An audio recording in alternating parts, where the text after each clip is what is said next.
Untuk video kita yang pertama, kita akan belajar pengantar limit fungsi. Kita harus memahami apa yang menjadi masalah di dalam suatu fungsi, sehingga perlu kita lakukan pendekatan. Jadi dalam suatu fungsi perlu dilakukan pendekatan, itu maksud limit ya. Limit itu artinya nilai pendekatan dari suatu fungsi. Seperti saya sudah singgung di awal bahwa kita fokus belajar materi atau teori dari studi kasus yang aplikatif ya. Nah, saya langsung ambil suatu contoh fungsi yang pecahan gitu. Ada fungsi y sama dengan fx. Dalam hal ini saya buat x pangkat 2 kurang 1 dibagi dengan x kurang 1. Dalam matematik itu fungsi namanya. Dalam fisika mungkin namanya adalah lintasan. Gitu, lintasan. Jadi kalau ada suatu fungsi begini, kita tahu kalau misalnya dalam bilangan 1/0, ini syntax error gitu, atau namanya tidak real. Makanya untuk menentukan nilai, contoh ya, di sini kalau x-nya 1 gitu. Kalau x-nya 1, maka kita perolehlah ini nilainya ya. Ibarat kalau saya ambil di sini x itu namanya variabel bebas, artinya berapapun angkanya boleh. Contoh, saya ambil angka x itu adalah -1. Nah, mari kita hitung. Kalau x-nya -1, maka -1 kuadrat 1 dikurang dengan 1, 0, dibagi dengan -1 dikurang 1, maka diperolehlah ini 0 per -2, nilainya adalah 0. Jadi 0 ini namanya tertentu gitu, namanya tertentu. Angkanya ada, banyaknya 1, itu arti tertentu. Satu lagi, kalau saya ambil x-nya 0 gitu ya. Saya ambil x-nya 0, kemudian hitung gitu. X-nya 0 berarti 0 kuadrat 0, 0 dikurang 1 nanti -1, di bawah juga 0 kurang 1, maka nilainya adalah 1. Ini juga suatu nilai yang tertentu. Gitu, tertentu itu artinya angkanya ada, real, banyaknya 1 gitu. Ini nilainya 1, belum ada masalah. Kalau x-nya 1 seperti yang ini tadi ya, kalau x-nya 1 kita hitung gitu, 1 kuadrat 1 dikurang 1, x-nya diganti 1. Di sini x-nya diganti 1. Berarti 1 dikurang 1, maka diperoleh nilainya 0 per 0. Nah, inilah tadi yang kita sebut sebagai masalah di dalam suatu fungsi. Jadi kita sudah ketemu gitu, masalahnya di situ. Apabila ada suatu fungsi yang nilainya syntax error, gitu. Dalam hal ini nilai yang 0 per 0 secara aljabar ya. Contoh ada yang nanya nih, 0 per 0 itu boleh nggak 1? Secara aljabar itu boleh. Karena dalam proses aljabar apabila dikali silang ya, maka diperoleh di ruas kiri 0, di kanan itu 0 kali 1 ya 0. Karena kiri kanan sama gitu, kirinya 0, kanannya 0, maka ini persamaan yang sah gitu. Atau kalau saya ambil misalnya 0 per 0 itu adalah 2020. Sama ya, dilakukan proses kali silang. Jadi 0 dikali 2020 ya 0 secara aljabar gitu. Makanya 0 per 0 itu disebut namanya tak tentu gitu, karena secara aljabar angkanya boleh berapapun. 0 per 0 sama dengan 3 ya boleh, karena 0 kali 3 0, sehingga selalu 0 di kiri 0 di kanan. Makanya disebut namanya tak tentu. Jadi apabila ketemu nilai yang tak tentu, ini saya pertebal bahwa ini jadi masalah. Apabila ketemu nilai yang tak tentu, maka di sana nilai fungsi itu kita lakukan pendekatan gitu. Artinya kita ambil x-nya bukan 1, tapi di yang paling dekat dengan 1. Sebaliknya kalau saya ambil x-nya 2, seterusnya udah gak ada masalah nih. Saya ambil x-nya 2, dihitung ya, 2 kuadrat 4, kurang 1 3, 2 kurang 1 1, maka nilainya 3. Jadi di sini gak ada masalah. Jadi inilah yang jadi masalah di dalam limit ya. Ini yang menjadi masalah.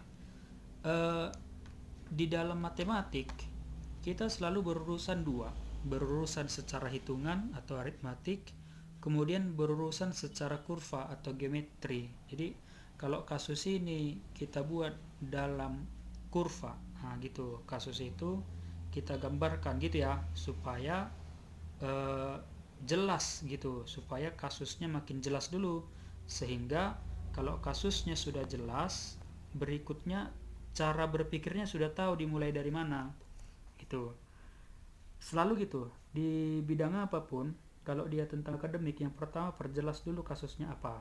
Kalau sudah jelas, ya tinggal ambil mana metode paling mudah gitu. Nah, contoh saya ambil ilustrasi nih. Ini saya gambar gitu. Ini gambar kita ini gambar apa ya? Gambar sketsa gitu. Artinya sketsa itu gambaran kasar saja. Kalau mau gambar yang benar, itu boleh kita download aplikasi. Misalnya kalau X-1, Y-nya 0. Jadi ini artinya min 1 ke kiri. Sorry, 1 ke kiri. Itu artinya ya. Dari 0, 1 ke kiri. Y-nya belum bergerak karena dia Y-nya 0. Kemudian X-nya 0, berarti X-nya tidak bergerak. Y-nya 1. Nah, ini. Kemudian X-nya 1. Tadi kalau X-nya 1, Y-nya 0 per 0. 0 per 0 itu tadi gini nih. Angkanya boleh berapapun. Jadi kalau X-nya 1, Y-nya boleh nggak 0,1? Boleh. 0,2 boleh. 1 boleh. 5 boleh. Artinya semua di sini dia secara aljabar boleh. Nah, gitu. Kemudian kalau X-nya 2. Nah, kalau X-nya 2, nilainya 3. Ini anggap 1 tadi. Nah, kira-kira di sini 3. Maka di sinilah titik itu. Sehingga ini kurva lokal ya, lokal relatif, nah gitu. Ini sampai sini dia kurva mulus. Nah, jadi di sini terputus grafik itu, gitu, sampai sini terputus, nanti nyambung terus dia ke atas, gitu, dan seterusnya. Jadi kurva ini contoh saya begini, dan seterusnya. Jadi kurva ini patah, gitu, patah ya, patah di garis hitam ini. Patah di dalam matematik istilahnya itu discontinue.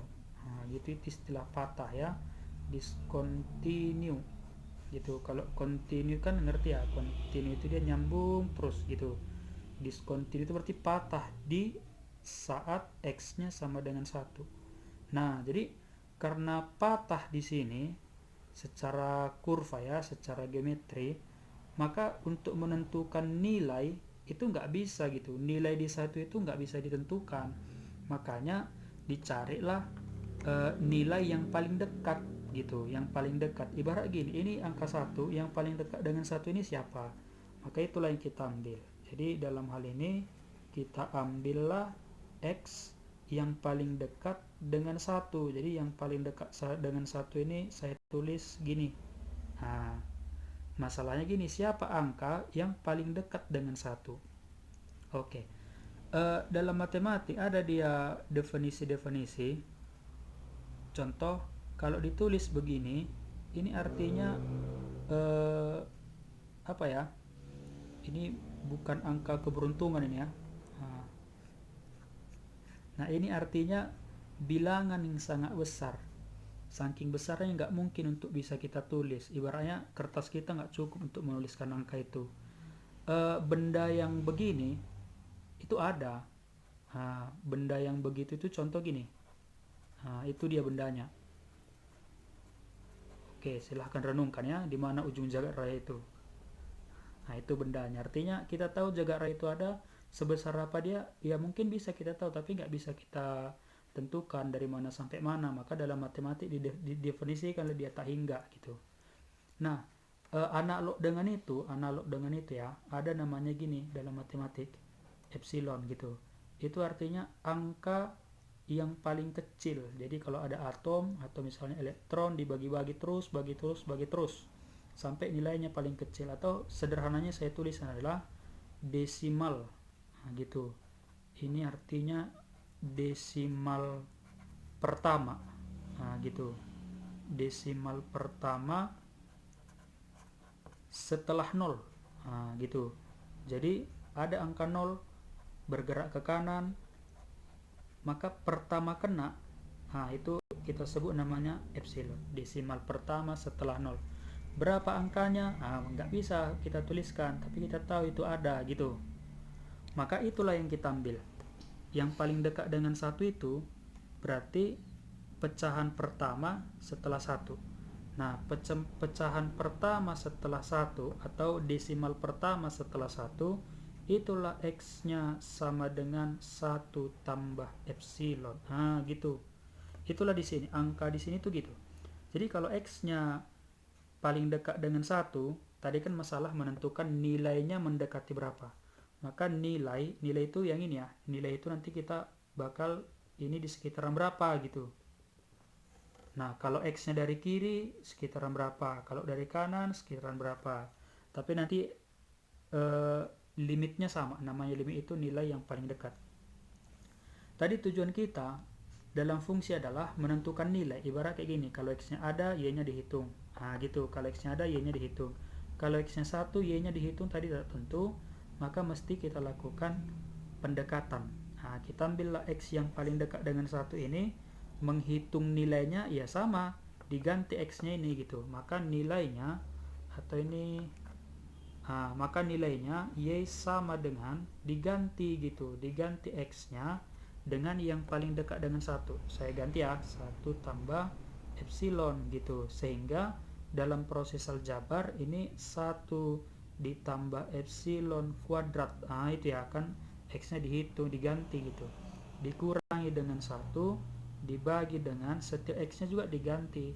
Ini adalah 1 ditambah epsilon dikurang dengan 1. Oke. Jadi dalam proses aljabar ya, pemfaktoran namanya, misalnya X kuadrat dikurang Y kuadrat, ini faktornya kan jadi X kurang Y dikali X tambah Y. Nah, gitu. Jadi ada yang pertama kuadrat kurang yang kedua kuadrat. Itu boleh jadi yang pertama kurang yang kedua dikali yang pertama tambah yang kedua.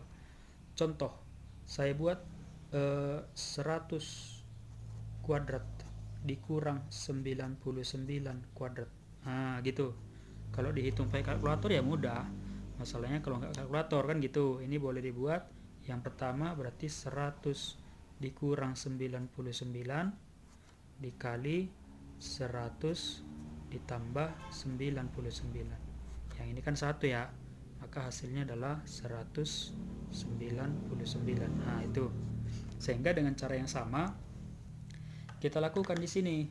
Nah, kita tadi sudah sampai 1 tambah epsilon kuadrat dikurang 1, maka itu menjadi 1 tambah epsilon dikurang 1. Itu yang kurang. Dikali 1 tambah epsilon ditambah 1. Kan gitu ya. Nah, 1 dikurang dikali dengan yang lainnya ditambah. Dibagi dengan di bawah itu 1 tambah epsilon dikurang 1. Sehingga ini sama, dibagikan 1. Maka diperolehlah nilainya 2 ditambah epsilon. Nah, artinya apa? Kalau 2 tambah epsilon, tadi itu nilai Y kan? Tadi persoalannya adalah kita menentukan nilai fungsi itu di sekitaran berapa. Maka nilai Y itu sama dengan 2 tambah epsilon. Dalam hal ini Y-nya paling dekat dengan 2. Nah, gitu. Maka bentuk penulisan ini semua ya, bentuk penulisan ini semua sederhananya gini. Ada fungsi X kuadrat kurang 1 dibagi dengan X kurang 1. Karena di 1 dia discontinue atau tak tentu, maka dihitung berdasarkan X yang paling dekat dengan 1. Nilainya dekat dengan berapa? Itu ini, penulisan itu ini ya. Secara aljabar tadi diperolehlah nilainya dekat dengan 2. Nah, seterusnya nanti proses perhitungan dalam limit itu kita lakukan begini, pemfaktoran. Artinya masalahnya sudah ngerti dulu gini, nanti tinggal metode. Nah, demikianlah metode atau pengantar limit kali ini. Nanti berikutnya kita masuk limit fungsi aljabar dengan metode faktorisasi. Salam.